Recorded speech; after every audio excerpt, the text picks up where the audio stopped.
तारा की बात पर सबकी नजर उसकी तरफ थी और विकी ने पूछा, कौन? तारा विकी को गौर से देखती हुई बोली, तुम्हारी मम्मी। मुझे लगता है तुम्हें तुम्हारी मम्मी से बात करने की जरूरत है। उनसे पूछो, क्योंकि अभी वही एक उम्मीद है जिनकी बातों से हमें उस डिब्बी तक पहुंचने का कोई रास्ता मिल सकता है। तारा विकी को गौर से देखती हुई बोली, वो शख्स है तुम्हारी माँ। मुझे लगता है तुम्हें तुम्हारी माँ से बात करने की जरूरत है।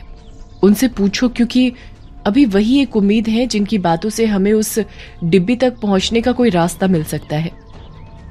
तारा की बात तो बिल्कुल सही थी, क्योंकि इकलौती विकी की माँ ही ऐसी शख्स थी जो विकी के पापा के बारे में बहुत कुछ जानती होंगी। लेकिन विकी कुछ उलझन में नजर आ रहा था। विकी के चेहरे पर आने जाने वाले उलझन के भाव को देखकर ध्रुव ने उससे पूछा, क्या हुआ विकी, तू इस तरह परेशान क्यों हो रहा है? कोई परेशानी है आंटी को कॉल करने में? विकी ने अपनी उलझन में ही जवाब दिया, परेशानी की बात तो नहीं है, लेकिन सच कहूं तो अब तक जिस चीज को माँ ने मुझसे छुपा कर रखा, हो सकता है उसकी कोई वजह रही हो।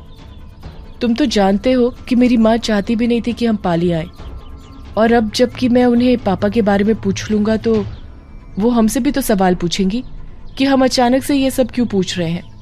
और अगर हमने उन्हें सारी बात बता दी तो मुझे नहीं लगता कि माँ मुझे यहाँ एक पल भी रहने देंगी।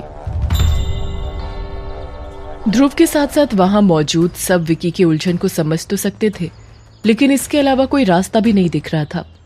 और अब जबकि इन लोगों को ये पता चल गया था कि विकी के पापा बंजारन की सजा के वक्त भी शामिल थे और सज्जन सिंह के खासम खास थे, तो उनके बारे में जानने की उत्सुकता अब सबको हो चुकी थी। लेकिन जाने क्यों विकी अपनी माँ से इस बारे में बात नहीं करना चाहता था। शायद उसे डर लग रहा था कि जो तारा कह रही है वो सब अगर बिल्कुल सच हुआ तो उसके दोस्त उसके पिता के बारे में क्या सोचेंगे।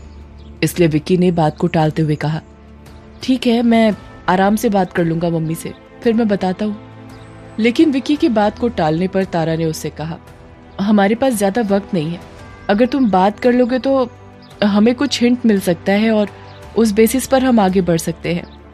इसलिए मैं तो यही कहूंगी कि तुम अभी कॉल करके बात कर लो ना। अभी बात करो या कुछ देर बाद, बात तो एक ही है। अब विकी समझ ही नहीं पा रहा था कि कैसे इस सिचुएशन को टाले। ध्रुव ने विकी को समझाते हुए कहा, तारा की बात सही है विकी, तू कॉल कर आंटी को और फोन स्पीकर पर रखना। ध्रुव और बाकी सबकी बात से आखिर में उसने बेमन से अपनी माँ को कॉल किया। कुछ रिंग्स के बाद दूसरी तरफ से विकी की माँ ने कॉल उठाया और बहुत प्यार से बोली, तो आ गई तुझे तेरी माँ की याद, वरना जब से तू वहाँ गया है तरस जाती हूँ तुझसे बात करने के लिए।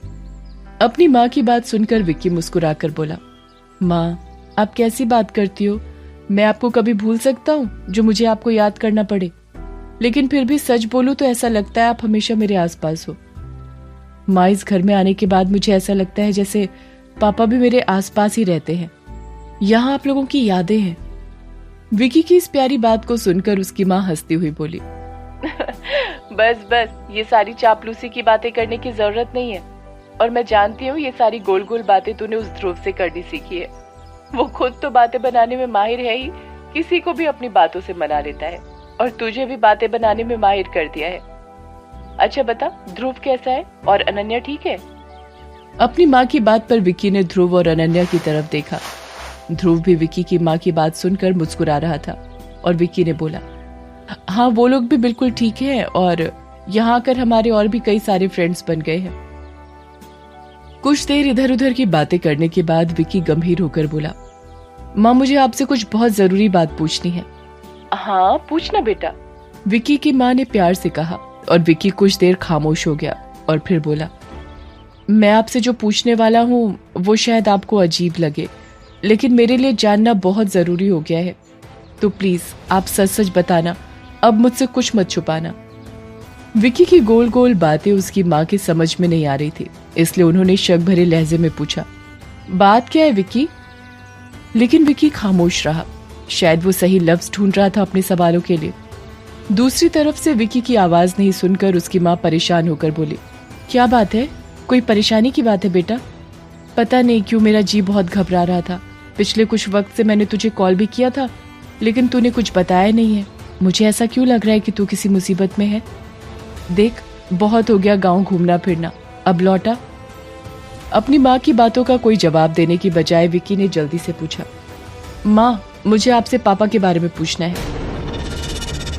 विकी के इस सवाल पर उसकी माँ चुप हो गई और फिर थोड़ी देर में बोली, पापा के बारे में क्या जानना चाहता है? उनके बारे में सब कुछ पता ही है तुझे। लेकिन विकी जल्दी से इनकार करते हुए बोला, नहीं, यहाँ आकर मुझे कुछ और पता चला है और एहसास हुआ है कि मैं अपने पापा के बारे में कुछ नहीं जानता उनके नाम के अलावा, और मैं जानता हूँ आपको सब पता है। मैं जानना चाहता हूँ कि पापा क्या काम करते थे और पाली में उनका किसके साथ उठना बैठना था। विकी के एक साथ इतने सारे सवालों पर उसकी माँ गंभीर आवाज में बोली, मैंने तुझे बताया तो था कि तेरे पापा अपने काम के बारे में ज्यादा बात नहीं किया करते थे और बाहर भी रहा करते थे। अभी वो इतना ही बोली थी कि विकी ने उनकी बात बीच में काटते हुए बोला, पापा पाली के बड़े ठाकुर सज्जन सिंह के साथ काम किया करते थे। विकी के सवाल पर विकी की माँ हड़बड़ाकर बोली, ये तुझसे किसने कहा? लेकिन विकी ने दोबारा अपना दूसरा सवाल किया, आप मुझे ये बताइए कि क्या पापा ठाकुर सज्जन सिंह के साथ काम करते थे या नहीं, और क्या पाली में जो 25 साल पहले एक बंजारन को सजा दी गई थी, यानी उसे जल समाधि दी गई थी, उस वक्त भी पापा उनके साथ थे और उन सारी चीजों में पापा का भी हाथ था? विकी एक के बाद एक ऐसे सवाल कर रहा था जिससे उसकी माँ जवाब देने में खुद को असमर्थ महसूस कर रही थी। अपनी माँ के हालात को विकी दूर बैठा हुआ भी महसूस कर सकता था और उसे एहसास हुआ कि वो कुछ गलत तरीके से बोल गया, इसलिए उसने शांति से कहा, आप परेशान मत होइए, अब मैं बच्चा नहीं हूँ, अब मैं बड़ा हो गया हूँ और मैं जानना चाहता हूँ, क्योंकि कई बार ऐसा होता है कि हमारे बड़ों के किए कुछ गलत फैसलों की वजह से हमारा आज बिगड़ रहा होता है और उस आज को सुधारने के लिए हमें उन सारी चीजों के बारे में जानकारी चाहिए होती है। विकी की बात सुनकर उसकी माँ कुछ सोचकर बोली, हाँ ये सच है, तेरे पापा बड़े ठाकुर सज्जन सिंह के साथ काम किया करते थे और सज्जन सिंह के 2-3 खास लोग थे, मोहन, रघु, तेरे पापा, और जिस वक्त उस बंजारन को जल समाधि दी गई थी उस वक्त तेरे पापा ने बड़े ठाकुर का पूरा साथ दिया था और उसके बाद जो उन्होंने किया शायद वही उनकी जिंदगी की सबसे बड़ी भूल साबित हो गई कि जिसकी वजह से आज वो हमारे बीच नहीं है। अपनी माँ की सारी बातें सुनकर विकी बहुत ज्यादा हैरान था और हैरानी से ज्यादा उसे दुख हो रहा था और उसने पूछा, उसके बाद उन्होंने क्या किया था माँ? विकी की माँ दुख भरी आवाज में बोली, बेटा, अब मैं जो तुझे बताने जा रही हूँ उसका जिक्र तेरे पापा की मौत के साथ ही बंद हो गया था, लेकिन मुझे लगता है कि अब तुझसे कुछ भी छुपाना ठीक नहीं है, क्योंकि तू काफी कुछ जान चुका है और सच को समझने के लिए तैयार भी है। ये सब सुनकर विकी के साथ साथ सबके दिल की धड़कनें बढ़ चुकी थी कि अब क्या सुनने को मिलने वाला है, और सबका ध्यान पूरी तरह से फोन पर था। तभी विकी की माँ की आवाज आई, जिस वक्त उस बंजारन के साथ वो नाइंसाफी हुई उस वक्त जाने क्या देखा सज्जन सिंह और तेरे पापा ने कि उन्होंने सबसे पहले उसके नाखून उखाड़े और बाल काट लिए ताकि उसे वश में करके रखा जाए, जिससे कि वो कोई चुड़ैल या भूतिया शक्ति में तब्दील ना हो। और उन्हें रखने के लिए चंदन की डिब्बी बनाई गई थी जिसे बड़े ठाकुर ने संभाल कर हवेली में रखी थी और तेरे पापा उनमें से एक डिब्बी चुरा कर ले आए थे। उनकी इस हरकत के बाद बड़े ठाकुर उनसे बहुत नाराज हुए थे और जब तेरे पापा ने वो नहीं लौटाया तो उन्हें जान से मारने की धमकी भी दी थी। नाखून की डिब्बी चुरा कर ले आए थे, लेकिन क्यों? पापा को इसका क्या काम? क्यों उन्हें चोरी करने की जरूरत पड़ी? विकी के साथ साथ वहां मौजूद सब इस बात पर बड़े हैरान थे, क्योंकि अब तक वो लोग यही सोच रहे थे कि विक्की के पापा सज्जन सिंह के खास थे, तो हो सकता है सज्जन सिंह ने ही उन्हें डिब्बी दी हो, लेकिन यहाँ तो माजरा ही कुछ अलग दिख रहा था। विकी की माँ दुख से बोली, क्योंकि तेरे पापा तंत्र मंत्र किया करते थे, उन्हें इन चीजों में हमेशा से दिलचस्पी थी, लेकिन एक समय के बाद उनकी संगत अघोरियों के साथ, तांत्रिकों के साथ होने लगी और वो अलग अलग शक्तियों को वश में करने के लिए आए दिन बाहर रहा करते थे। वे कई बार तो महीनों तक नहीं लौटते थे। ये सारी बातें सुनकर विकी को लग रहा था जैसे उसके कान सुनने पड़ गए हैं। वो कुछ सोचने समझने की हालत में नहीं है। उसके सामने उसके पापा के ऐसे ऐसे राज खुल रहे थे जो वो सपने में भी नहीं सोच सकता था, और शायद उसकी माँ के अलावा कोई ये बात बोलता तो वो उस पर यकीन नहीं करता, लेकिन अपनी माँ की बात को कैसे झुठला सकता था। विकी की हालत वहां उसके दोस्त बहुत अच्छे तरीके से समझ रहे थे। ध्रुव ने विकी के कंधे को थपथपाते हुए इशारा किया कि शांत रहे और आगे पूछ। बहुत मुश्किलों से विकी ने खुद को काबू में किया और बोला, पापा तंत्र मंत्र जैसी चीजों में शामिल थे, तो बंजारन के नाखून और बाल को चुराने के पीछे का क्या मकसद था उनका? विकी के सवाल पर उसकी माँ बोली, क्योंकि तेरे पापा बंजारन के नाखून से उसे अपने वश में करना चाहते थे। वो काफी वक्त से किसी रूह को प्राप्त करने की तैयारी में थे, जिससे कि वो अपने किसी मकसद में कामयाब हो सकते। और उनके मुताबिक बंजारन की रूह किसी भी सामान्य रूह के मुकाबले बहुत ताकतवर हो सकती थी, क्योंकि वो कोई सामान्य मानव नहीं थी। लेकिन वो अपने मकसद में कामयाब होते उससे पहले उनकी मौत हो गई। मौत भी ऐसी कि हमें उनके शव का अंतिम संस्कार करने का भी मौका नहीं मिला, क्योंकि हमें उनकी लाश ही नहीं मिली। इन सारी बातों को सुनकर विकी की आंखों से आंसू बह रहे थे। वो समझ नहीं पा रहा था कि वो किस बात का दुख ज्यादा करे, अपने पिता की काली हकीकत पर या उनकी मौत पर, या अपनी पूरी जिंदगी पिता के बिना जीने पर। विकी ने किसी तरह अपने आंसुओं को रोकते हुए पूछा, अच्छा माँ, ये बताइए कि क्या आप जानती हैं वो डिब्बी कहाँ है? इस सवाल पर उसकी माँ इनकार करते हुए बोली, नहीं, मैं इस बारे में कुछ नहीं जानती, क्योंकि जैसे ही मुझे पता चला कि वो वह डिब्बी चुरा कर लाए हैं, मैंने उनसे साफ कह दिया कि या तो ये सारी चीजों को छोड़ दें या मैं तुझे लेकर अपने मायके चली जाऊंगी। लेकिन मेरी किसी धमकी का उन पर कोई असर नहीं हुआ, और इससे पहले कि मैं कोई कदम उठाती, उनकी मौत हो गई। ये सारी बात सुनकर विकी ने आगे कुछ भी कहे सुने बिना ही फोन काट दिया और किसी बुत की तरह बैठा हुआ एकटक सामने दीवार को देखता रहा। उसकी आंखों से लगातार आंसू बहते जा रहे थे। वहां किसी को समझ नहीं आ रहा था कि विकी को कैसे संभाले, क्या कहकर उसे तसल्ली दे। ध्रुव विकी के सामने बैठते हुए उसके कंधे पर हाथ रखकर बोला, विकी, संभालो अपने आप को। परिस्थिति चाहे जैसी भी हो, हम हमेशा दोस्त थे और हैं, और हर मुसीबत की घड़ी में हम तेरे साथ हैं। तू अपने आप को अकेला मत समझ, और अगर तुझे ये लगता है ये सब सुनकर हमारे मन में तेरे लिए जरा भी बदलाव आया है तो तू गलत है। हमारे लिए तू हमेशा बहुत इंपॉर्टेंट था और रहेगा। यार, भाई है तू मेरा। ध्रुव की ये बात सुनकर विकी ने दर्द भरी नजरों से उसकी तरफ देखा और उसके गले से लग गया और रोता रहा।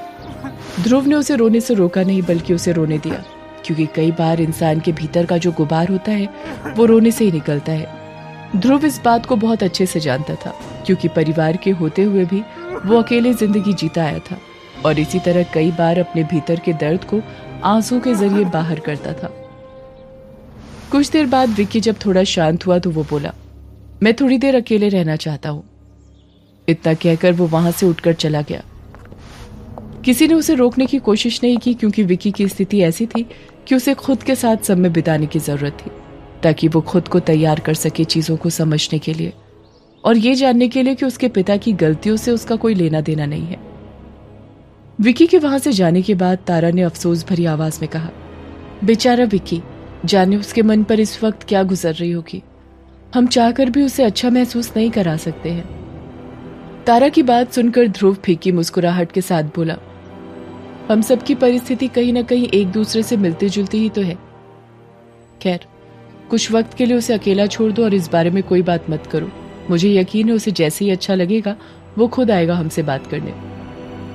ध्रुव की बात से सब सहमत थे और तारा कुछ सोचती हुई बोली, विकी की माँ की बातों से विकी के पापा के बारे में और इस स्थिति के बारे में जानकारी मिली, लेकिन हमें जो जानकारी चाहिए थी वो नहीं मिली। लेकिन इतना बोलते हुए तारा चुप हो गई, और तारा उस पूरे घर पर एक नजर डालती हुई अपने मन में बोली, मुझे इस पूरे घर को छान मारना होगा। हो ना हो वो डिब्बी यहीं कहीं है, और क्योंकि उसमें बंजारन का अंश है इसलिए मुझे उसकी मौजूदगी का एहसास हर वक्त होता है। तारा जब पूरे घर पर नजर डालती हुई अपने मन में ये सारी बातें सोच रही थी, तभी उसकी नजर अनन्या पर पड़ी, जो एकटक तारा को ही देख रही थी।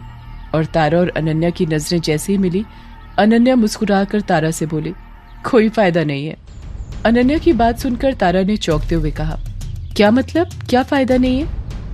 तारा के चौंक कर सवाल करने से अनन्या जोर से खिलखिलाकर हंस पड़ी और बोली, तुम मेरी बात पर इतना घबरा क्यों जाती हो? मैं तो ये कह रही हूँ कि विकी की मम्मी से बात करने का कोई फायदा नहीं हुआ। अब क्या करोगे? और जरूरी नहीं कि तुम जो सोच रही हो वो सच हो। इतना कहकर अनन्या ने पूरे घर पर एक नजर डाली, जैसे उसने तारा के मन की बात पढ़ ली हो। उसके बाद अनन्या ने तारा को बड़े प्यार से कहा, तुम्हें हमसे कोई भी हेल्प चाहिए हो तो प्लीज बताना, ठीक है? इतना कहकर अनन्या वहां से उठकर चली गई। ध्रुव को भी विक्की की फिक्र हो रही थी, इसलिए बस वो भी देखना चाहता था कि वो क्या कर रहा है, इसलिए वो भी उठकर चला गया जहां विक्की गया था। अब तारा के लिए सबसे बड़ी चुनौती ये थी कि वो क्या करे, कहां से शुरुआत करे। और अचानक उसे ख्याल आया कि क्यों ना वो बेसमेंट से शुरुआत करे, क्योंकि अक्सर बेसमेंट में लोग जल्दी आते जाते नहीं हैं। और अगर ऐसी चीज जो किसी के हाथ न लगे, वो चीज हो सकता है विक्की के पापा ने बेसमेंट में ही कहीं छुपा कर रखी हो। वैसे भी जब तारा और विक्की ने मिलकर बेसमेंट की सफाई की थी तो वहां बहुत से ऐसे बक्से, डिब्बे और कई चीजें मिली थी जिनकी हालत ऐसी थी कि कोई भी उन्हें खोलकर देखने की जहमत नहीं उठाता। बेसमेंट का ख्याल आते ही तारा के मन में एक उम्मीद जग गई और वो गहरी सांस लेकर बोली, अब जबकि मैं इतने करीब हूं अपनी मंजिल के, और जबकि मैं जानती हूँ कि विक्की के पापा ने ही उस चंदन के डिब्बे को कहीं छुपाया है, तो हो ना हो वो उस बेसमेंट में ही छुपाया होगा। बस मुझे अच्छे से उसे ढूंढने की जरूरत है, लेकिन मुझे ऐसे ढूंढना पड़ेगा जिससे विक्की या किसी को भी कानो कान भनक ना लगे, क्योंकि अगर विक्की को ये पता चला कि वो चीज जिसे हम इतनी शिद्दत से ढूंढ रहे हैं वो उसके घर में ही छुपा कर रखी गई है, तो वो और दुखी हो जाएगा। अपने मन में ये फैसला करने के बाद तारा चुपचाप उठकर अपने कमरे में चली गई और इंतजार करने लगी उस सही वक्त का जब वो बेसमेंट में जाकर अपनी छानबीन कर सके। आगे की कहानी जानने के लिए देखिए अगला एपिसोड सिर्फ पॉकेट एफएम के यूट्यूब चैनल पर, और वशीकरण के सारे एपिसोड्स को सुनने के लिए डिस्क्रिप्शन में दी लिंक से डाउनलोड करें पॉकेट एफएम ऐप।